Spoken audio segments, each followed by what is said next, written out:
अस्सलाम वालेकुम व्यूवर्स। आज मैं स्टार्ट करवाने जा रही हूँ एरोबिक एक्सरसाइज चैप्टर 7। ये बहुत ही ज़्यादा इंपॉर्टेंट चैप्टर है। इसमें से एक ऐसी क्यों मस्ट आता है, इसलिए आपने इस चैप्टर में से कोई भी टॉपिक को स्किप नहीं करना। ये बहुत ही इजी चैप्टर है और मज़े का चैप्टर है। इसमें बेसिकली क्या होता है, एरोबिक एक्सरसाइजेज के अंदर ये वो वाली एक्सरसाइजेज होती हैं जो बॉडी के अंदर डिमांड ऑफ ऑक्सीजन को इंक्रीज़ कर देती हैं। और देन आ जाते हैं कि जो बेसिकली इस चैप्टर के अंदर हम यही डिस्कस करेंगे कि जब हम एरोबिक एक्सरसाइजेज करवाएंगे तो उसकी वजह से बॉडी के अंदर क्या क्या चेंजेस आएंगी और बॉडी इसके इनके अगेंस्ट कौन कौन सी रिस्पॉन्सेज देगी। तो देन इसके अंदर जो सबसे पहला काम करना होता है, आपने किसी भी चैप्टर के स्टार्ट में मैंने पहले भी बताया था कि आपने डेफिनेशंस को मस्ट करना होता है। ये वाइवा में भी पूछी जाती हैं और आपने इन डेफिनेशंस को वर्ड टू वर्ड करना है और एससीक्यू में भी 1-2 नंबर का डेफिनेशन पूछ लेते हैं। तो देन हम डिस्कस कर लेते हैं सबसे पहले इसकी डेफिनेशंस को।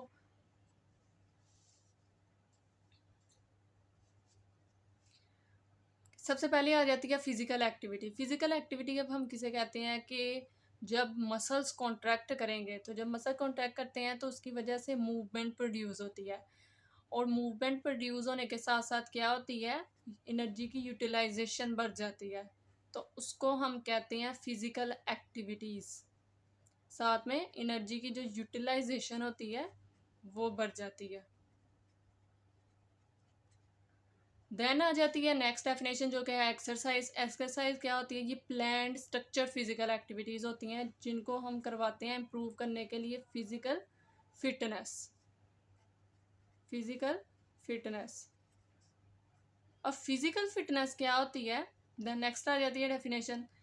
फिजिकल फिटनेस होती है कि एबिलिटी कितनी है बॉडी की कि वो परफॉर्म कर सके कोई भी physical work. Ability to perform physical work. Maximum oxygen consumption क्या होती है कि बॉडी की कितनी कैपेसिटी है कि वो यूटिलाइज कर सके, यूज़ कर सके मैक्सिमम ऑक्सीजन को, उसको हम कहते हैं मैक्सिमम ऑक्सीजन कंजप्शन।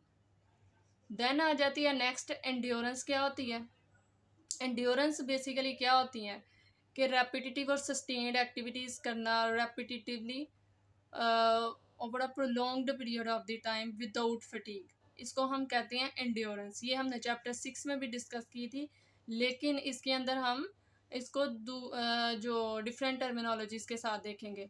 तो इसकी 2 टाइप्स आ जाती हैं, एक आ जाती है मसल एंड्योरेंस और देन आ जाती है कार्डियो वेस्कुलर एंड्योरेंस। अब इन दोनों के अंदर जो मेजर डिफरेंस है वो क्या है, मसल एंड्योरेंस का मतलब होता है कि एक सिंगल मसल, ठीक है, सिंगल मसल जो रेपिटेटिवली मूवमेंट्स को परफॉर्म करेगा विदाउट फटीग, उसको हम कहते हैं मसल एंड्योरेंस। लेकिन कार्डियोवैस्कुलर एंड्योरेंस क्या है कि जब लार्ज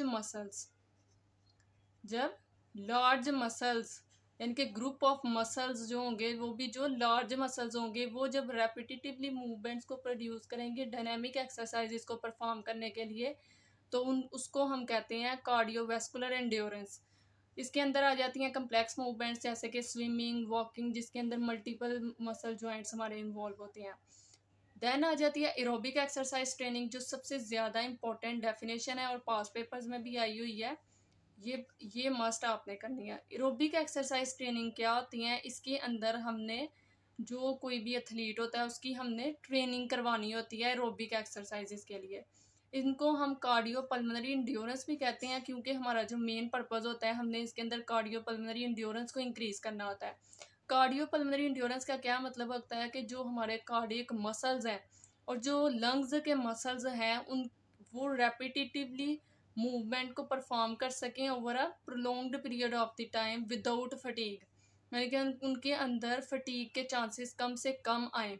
क्योंकि जिस भी एथलीट की हमने ट्रेनिंग करवानी है, तो एक्सरसाइजेस के दौरान में जो मसल्स होते हैं उनको ब्लड सप्लाई ज़्यादा चाहिए होती है, ऑक्सीजन सप्लाई ज़्यादा चाहिए होती है। तो इन एरोबिक एक्सरसाइज ट्रेनिंग का करवाने का ये पर्पज़ होता है कि जो हमारे कार्डियक और जो पल्मोनरी मसल्स हैं उनकी इतनी ज़्यादा एफिशिएंसी हो सके कि वो यूटिलाइजेशन ऑफ ऑक्सीजन प्रॉपरली कर सकें और एनर्जी की यूटिलाइजेशन ज़्यादा कर सकें। ताकि मसल्स को ब्लड और ऑक्सीजन सप्लाई प्रॉपरली मिल सके जब हम एक्सरसाइजेस करवाएंगे। तो ये बेसिकली कार्डियोपल्मोनरी इंड्योरेंस होती है, ताकि हमारे हार्ट और जो लंग के मसल्स हैं वो रिपीटेडली मूव कर सकें विदाउट फटीग। इसको हम कहते हैं कार्डियोपल्मोनरी इंड्योरेंस। नेक्स्ट एक इम्पोर्टेंट उन्होंने इसके अंदर डेफिनेशन बताई हुई है स्पेसिफिसिटी प्रिंसिपल को। स्पेसिफिसिटी प्रिंसिपल मैंने चैप्टर 6 के अंदर भी डिस्कस किया था, नेक्स्ट इसके अंदर भी डिस्कस कर देती हूँ ताकि आपका कंसेप्ट अच्छी तरह से क्लियर हो जाए। स्पेसिफिसिटी प्रिंसिपल क्या होता है कि अगर फॉर एग्जांपल हम एथलीट की ट्रेनिंग करवा रहे हैं किसी भी स्पोर्ट के लिए और इवेंट के लिए, जैसे कि फॉर एग्जांपल मैं एथलीट की ट्रेनिंग करवा रही हूँ स्विमिंग के लिए कि उसकी स्विमिंग इम्प्रूव हो जाए, तो वो सिर्फ उसी ही जो मैं ट्रेनिंग करवा रही हूँ उसके अंदर ही वो ट्रेंड होगा। मतलब कि अगर मैं स्विमिंग की ट्रेनिंग करवा रही हूँ तो वो सिर्फ उसके जो मसल्स हैं वो एफिशिएंटली मूव कर सकेंगे और उसकी बॉडी के अंदर अडॉप्टेशंस आ सकेंगी सिर्फ और सिर्फ स्विमिंग के लिए, ना कि उसके अंदर आ सकेंगी ट्रेडमिल के रनिंग के लिए और ना ही बैडमिंटन और अदर जो एक्टिविटीज़ हैं उनके लिए। तो सिर्फ और सिर्फ वो एथलीट ट्रेंड होगा स्विमिंग के लिए।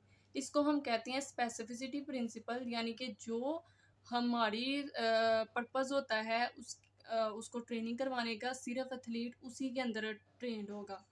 तो इसको हम कहते हैं स्पेसिफिसिटी प्रिंसिपल, और इसके अंदर बहुत ज़्यादा इंपॉर्टेंट रोल होता है अडॉप्टेशंस का। अडॉप्टेशंस क्या होती हैं कि जब हम अब एथलीट को मैं ट्रेनिंग करवा रही हूँ स्विमिंग के लिए, तो उसके जो मसल्स हैं, उसके जो हार्ट और लंग्स हैं, वो आहिस्ता आहिस्ता ट्रेनिंग के दौरान में अडॉप्टेशंस ले आएंगे। उनके अंदर मसल्स के अंदर कैपिलरीज बढ़ जाएंगी, कार्डियक फंक्शन यानी कि ज़्यादा एफिशिएंट हो जाएंगे, उसके मसल ज़्यादा तेज़ी से रैपिडली मूव करेगा। जो लंग्स हैं उनके अंदर जो ऑक्सीजन सप्लाई है और कार्बन डाइऑक्साइड जो मूव आउट करनी है बॉडी से, वो उसकी कैपेसिटी इंक्रीज हो जाएगी। तो बेसिकली क्या होता है कि जी आहिस्ता आहिस्ता ये अडॉप्टेशंस आती हैं बॉडी के अंदर, इनको हम कहते हैं अडॉप्टेशंस। और ये फिनोमेना हो रहा होता है स्पेसिफिसिटी प्रिंसिपल के अंदर कि जो हमारा पर्पस है सिर्फ उसी के लिए वो एथलीट ट्रेंड होगा। देन आ जाती है मायोकार्डियल ऑक्सीजन कंजप्शन। अब इसका क्या मतलब है कि जो हार्ट है, जो उसकी मायोकार्डियल मसल्स हैं, उनकी कितनी एबिलिटी है कि वो मैक्सिमम ऑक्सीजन को यूटिलाइज कर सकें या उसको उसकी कंजप्शन कर सकें। देन नेक्स्ट आ जाती है डेफिनेशन जो कि इम्पोर्टेंट है, डीकंडीशनिंग। ये भी इम्पोर्टेंट है और ये एससीक्यू में भी आई हुई है।